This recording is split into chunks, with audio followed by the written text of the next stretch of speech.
Hey everybody, Reverend Katie McKay Simpson here, University United Methodist Church, and it is another midweek Devotional Wednesday. It's really become one of my favorite times where I get a chance to connect with you in a little bit more casual of an environment. And even though I don't get to see you on the other end, I know you're there and that your heart is with my heart, just needing a little bit of inspiration, a little word of hope or perspective in the sacred, mundane, and ordinary days that we live where God always somehow shows up. And so we're right smack dab in the middle of Lent, which is a season of confession and of sacrifice, of maybe fasting. Some of you have been giving some things up to maybe become more mindful of God's presence or your need for God in the midst of these cravings and temptations. Others of you have heard of taken on some meaningful practices.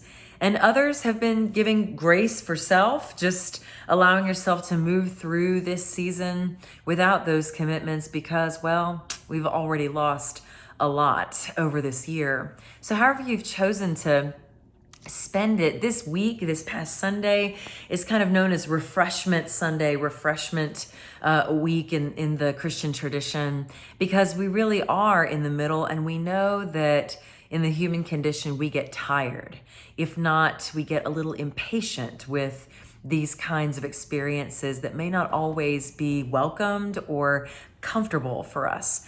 And so that's what I want to talk about just a bit today, is that very real experience of impatience that we all have from time to time. No matter how you're built, no matter whether you seem really laid back or seem really type A in the way that you show up in the world, we all experience this impatience or a frustration with some level of delayed gratification in life. I know that you're speaking with Exhibit A here. It's something that I've had to fight over the years a lot, with very high expectations for myself and for other people and for the world around me, paired with, and this can be an overdone strength, a trust that things are going to work out, and when they don't, it isn't always so pretty. So as I was reflecting today on impatience, I went to the experience of parenting because that's really what I'm marinated in right now outside of the church. It's just the other thing that consumes most of my time and attention. But it is so important for us to pay attention to the lives of little ones because we're all really just big little kids anyway. And so I think about my 3 children in various ways, having some notes on the theme of being bored. So, when they've been watching a TV show that they love for too long, they're bored. Or if they have to do homework, they're bored and they stop and they find some distraction to be able to capture their attention. Perhaps at times whenever they're with a friend that won't do whatever they want to do or bend to their own will, they find themselves impatient and want to have that friend go home or to leave wherever they are. I know most recently, both of my older kids are playing on a soccer team. And, when they're not the very best in the class, perhaps particularly my middle one doesn't always want to show up. And isn't it that way for a lot of us when life doesn't go our way, when things don't work out as we dreamed or we hoped? It's easy to turn and run.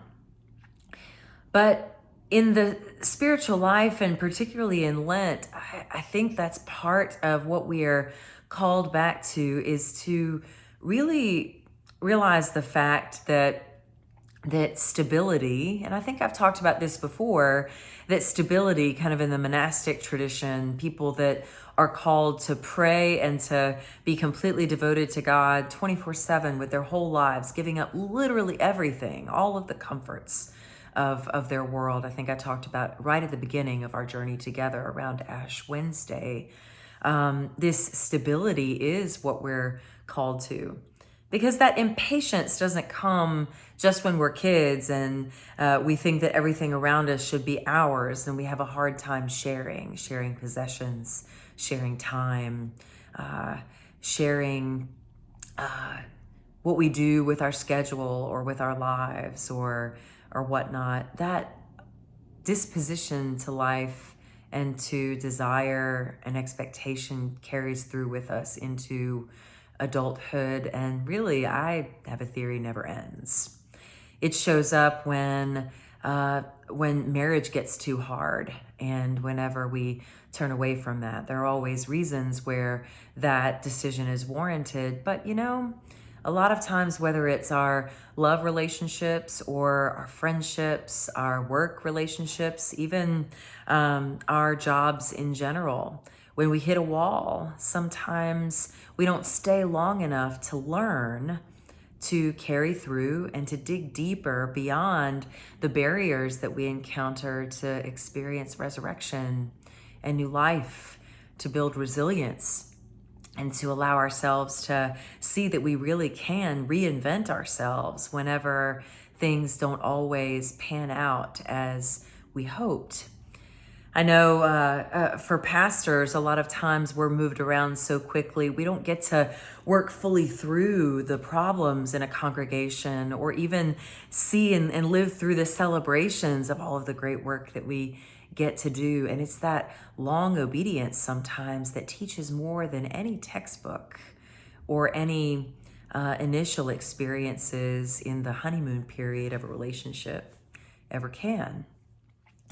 So again, impatience really deals with the fact that God knows that we want to constantly be, let's say, entertained, or constantly be stimulated with new and exciting things to experience and things to look forward to. I mean, that's just a natural part of human life. But sometimes when spiritual maturity grows most, and when the fruit of the Spirit, love, joy, peace, patience, kindness, gentleness, self-control, those fruits often only come when we put in the time to sit through even the hard or the boring or the mundane to see the beauty of what might be right on the other side, if we just take an extra minute to linger and to look. As it's coming up to Holy Week, I've had this song from the Taizé community in kind of a part of France that's very, very remote. I always say in those games where they have the little quiz of two truths and a lie, you can always tell that my one of my truths that sounds like a lie is I hitchhiked in France back to Taizé when I was living there for a week to experience the beauty of this music and this faithful community of Christians that's worldwide in its scope. But they sing this song called Stay With Me. And it's a very simple one that goes like this. Stay with me, remember me, watch and pray, watch and pray. And they sing it over and over again, almost as a breath prayer, perhaps even as a meditation for times when it might be easy to jump or to look for the next big thing. Every time I hear that song, I have this hunch that it was probably written with the scripture from Matthew in mind, where Jesus finds himself in the Garden of Gethsemane. And in verse 40, when we come to this series of scriptures in Holy Week, Jesus returned to the disciples and found them sleeping. You remember this story? And he said, "Were you not able to keep watch with me for only 1 hour?" And then he asked Peter, "Watch and pray so that you will not enter into temptation. For the spirit is willing, but the flesh is weak," or the body is weak, other translations say. A second time he went away and prayed, "My Father, if this cup cannot pass unless I drink it, may your will be done." It's why I often have this hand cross that I hold, especially in times where I might be taken with the temptation to move to the next thing or not stay with the things that are hard. This wood is actually made from a tree a lot like the ones in the Gethsemane garden, and they're much like olive trees all around that area in the Holy Land. But it's just one little simple object to help me remember Jesus's call to watch and pray and to trust that there is good and beauty beyond my own imagining on the other side, if only I'll stick with it. I wish I'd remembered that when I was in guitar lessons in 10th grade and quit after a summer when things didn't come so easy. Would have been able to enjoy the beauty and gift of playing music today. And maybe there's something in your life where you can identify that sense that maybe you didn't stay long enough to see what you were really made of. It's like the monastics say, wherever you go, there you are. Wherever you go, there you are, which basically means in every single place you can pop to any location in the world or any experience, but if you haven't done the deeper work of working through hard things outside of you with others, and also maybe the hard things within that continue to be your tripping points in life, continue to be those places where you get messed up, just like with my kids always needing to be the best or the ones that are the center of attention. Sometimes it's actually a sanctifying thing to go directly against that which feels comfortable or good or natural. And it's the place where we find what we are truly made of. Maybe the best part of ourself that shows up when we're alone and nobody else is looking. So today, as you continue through your Lenten practice, whatever it may be, whether it's taking on or continuing to sacrifice or just continuing to live and bask in God's presence, offering grace for yourself, let's remember that impatience shows up in our lives in all sorts of ways and places and relationships. And sometimes it is the patience that is the virtue that will bring the greatest strength to root out the weakness that continues to characterize our life and our leadership in different places.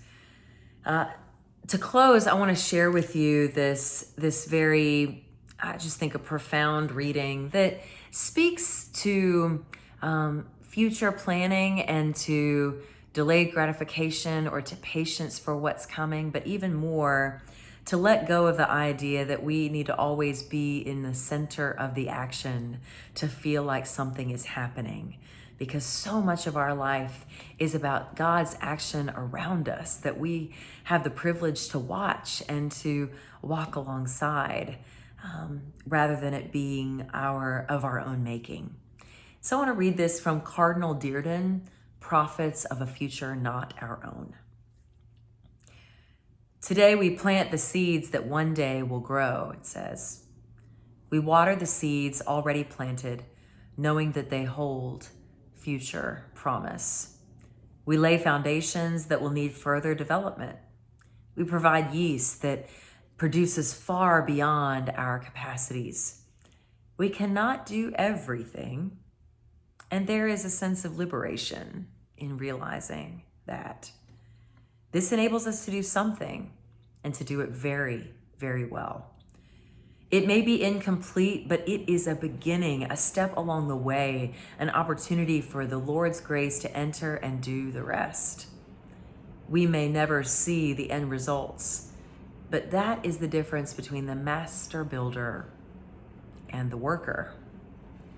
We are workers, not master builders, ministers, not messiahs.